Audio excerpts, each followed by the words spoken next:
台湾话艺术水阁好，阁称解说两句啊，含你做参考。解说，解文说理。好比咱知影讲钱银三不变，社会上有的用厝体，有的用轿车去找银行抵押，有的无抵押用借信用贷款的，有的甲亲戚朋友开喙要借淡薄的，代语动词拢无共，敢有影？阁像头拄我咧讲若摕厝体、摕轿车去抵押，这叫做用物的。物倒会有数，我嘛唔知咧。不过社会真正人拢安尼讲，我有听，我唔则记伫脑海内，但唔解文说理和你探讨。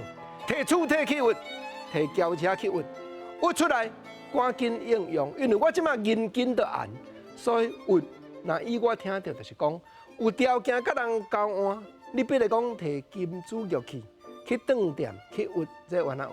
有的一款啊，第二款，你若讲唔免用条件去抵押，原来一句话讲用个累的，借就是累，去累钱，去借钱，去银行办信用贷款，用个累的，累几十万啊出来，赶紧应付一下，安尼叫做累。当然，朋友中间交陪，嘛会当开嘴讲累，甲你累啦，累几十万，累几百万，这有啦。啊，毋过若累无遮济。累较少的咧，朋友大家咧斗阵讲，我吼即马真正有欠用，甲你拜淡薄啊，吼拜即句话咧借就无足济啊，国正啊，咱毋直接讲借就好。认真讲，我嘛毋知影原因，毋过在我的心理判断，甲有可能是因为直接开喙讲借钱歹势，所以讲我来甲你拜淡薄啊，那用个拜。拢家己熟悉、知己的、有交陪的好朋友的，所以拜的金额袂介悬。若拜阁拜袂行咧，就爱到落尾找上知己的你。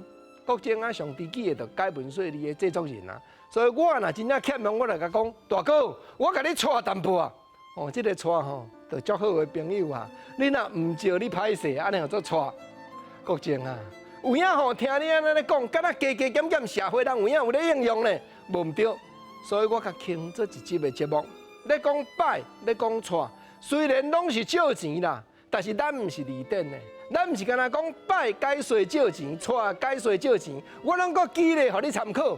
这正正就是台湾人咧用动词艺术讲究有路的所在。